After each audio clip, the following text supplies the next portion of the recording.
ಸರಿಸಮಾನರಾದ ಕನಕದಾಸರು ಅದೇ ಕಾಲದಲ್ಲಿ ಜೀವಿಸಿದ್ದರು. ಅವರು ಅದೇ ಕಾಲ, ಅದೇ ಸಮಕಾಲೀನವರು. ದಾಸ ಪಾರಂಪರೆಯಲ್ಲಿ ಪುರಂದರದಾಸರಷ್ಟೇ ಮೇಲುಮಟ್ಟದ ಕೀರ್ತನಾಕಾರರಾಗಿದ್ದರು ಕನಕದಾಸರು.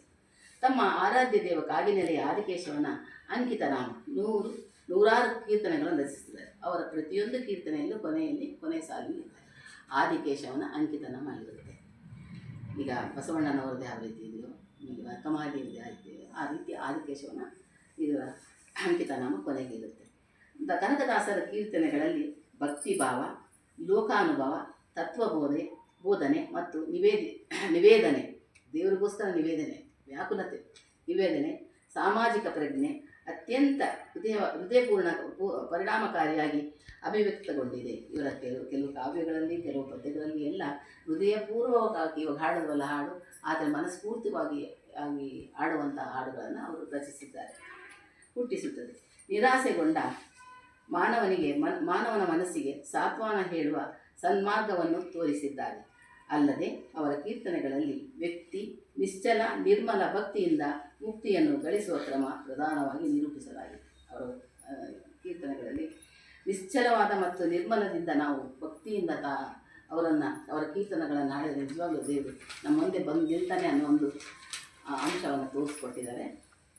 ಮುಕ್ತಿ ಪಡೆಯುವ ಏಕೈಕ ಹಂಬಲದಿಂದ ದೈವದೊಂದಿಗೆ ನಡೆಸುವ ಭಾವನಾತ್ಮಕ ಸಂಭಾಷಣೆಯೊಂದಿಗೆ ಅಷ್ಟೇ ಅಲ್ಲ, ಅವು ಸಂಭಾಷಣೆ ಇದ್ದಂಗಿದೆ ಅವರ ಕೀರ್ತನೆಗಳು.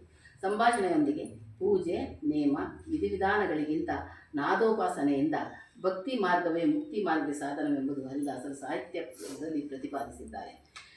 ಬರೇ ನಾವು ಈ ಥರ ಧ್ಯಾನ, ಭಕ್ತಿ, ಪೂಜೆ ಮಾಡೋದ್ರಿಂದ ಅಂತಲ್ಲ, ನಾದೋಪಾಸನೆ ಮೈಮರೆತು ಹಾಡೋದ್ರಿಂದ, ನಾದದಿಂದ ಎಷ್ಟೋ ಜನ ಪುರಂದರದಾಸರಾಗಲಿ, ತುಕಾರಾಮ್ ಆಗಲಿ, ಎಷ್ಟೋ ಜನ ಅವರ ಹಾಡುಗಳ ಕೀರ್ತನೆಯಿಂದಲೇ ದೇವರನ್ನು ಪ್ರತ್ಯಕ್ಷ ಮಾಡಿಕೊಂಡಿದ್ದಾರೆ.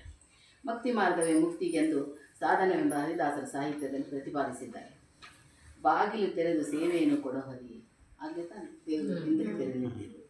ತಲ್ಲಣಿಸದಿರು ಕಣ್ಣೆ ತಾಳು ಮನವಿ, ತಲ್ಲಣೆ ಪಡಬೇಡ, ತಾಳು ಮನ, ನಿನಗೂ ಸಹ ಸಿಗುತ್ತೆ ಸುಖ ಸಂತೋಷಗಳು, ತಾಳು ಮನವಿ.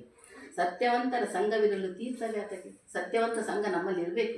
ಇದ್ದಾಗ ಆ ತೀರ್ಥ ತಗೊಂಡು ಏನು ಮಾಡೋಣ, ಸತ್ಯವಂತರ ಸಂಘ ನಮಗೆ ಮುಖ್ಯವಾಗಿ ಬೇಕು ಅನ್ನೋವಂಥ ಕೀರ್ತನೆಗಳನ್ನು, ಮತ್ತು ನೀ ಮಾಯೆಯೊಳಗೆ ನಿನ್ನಳು ಮಾಯೆಯೋ, ನೀನು ಮಾಯವಾಗಿದ್ದಾಗ ನಿನ್ನೊಳಗೆ ನಾನಿರುವೆನು ಮಾಯೆಯಳು. ಆಮೇಲೆ ಕುಲವೆಂದು ಒಡೆದಾಡದಿರಿ, ನಿಮ್ಮ ಕುಲದ ನೆಲೆಯನ್ನೇನಾದರೂ ಬಲ್ಲಿದ. ಅವ್ರನ್ನ ಒಳಗೆ ಬಿಡಿಸ್ಕೊಂಡಿದ್ದಾಗ ಕುಲ ಇಂತ ಯಾಕೆ ಹೊಡೆದಾಡ್ತೀರ, ಬ್ರಾಹ್ಮಣ ಬೇಡ ಒಳಗೆ ಬಿಡಿಸ್ಕೊಳ್ಳಲ್ಲ. ಅವಾಗ ನಿಮ್ಮ ಕುಲದ ನೆಲೆ ಏನಾದರೂ ನೀವು ಗೊತ್ತಾ, ಬಲ್ಲಿರ ಅಂತ ಒಂದು ಹಾಡಿರುವಂಥ ಕನಕದಾಸರು ಅಂದು ಸ್ವಸ್ಥ ಸಮಾಜವನ್ನು ಕಾಣಲು ಬಯಸಿದರು. ಅಂದೇ ಅವರು ಒಳ್ಳೆಯ ಸಮಾಜವನ್ನು, ಎಲ್ಲರೂ ಒಂದೇ ಅನ್ನೋ, ಎಲ್ಲ ಸಂತರು ಅಷ್ಟೇ, ಎಲ್ಲರೂ ನಾವೆಲ್ಲ ಒಂದೇ ಜಾತಿ, ಸರ್ವಧರ್ಮ ಸ್ವರೂಪಿಣಿಯಾದಂಥ ರಾಮಕೃಷ್ಣರು ಅಷ್ಟೇ ತಾನೆ, ಎಲ್ಲರೂ ನಾವು ಒಂದೇ ಅನ್ನೋದು ತೋರಿಸ್ಕೊಟ್ರು ಎಂದು ಕನಕದಾಸರು ಅದೇ ಸ್ವಸ್ಥ ಸಮಾಜ ಕಾಣಲು ಬಯಸಿದರು. ಅವಾಗ ಈ ರೀತಿ ಕಾಣಬೇಕು ಅಂತಂದೇ ಬಯಸಿದ್ರು, ಅವರ ಆಸೆ ಆಗಿತ್ತು.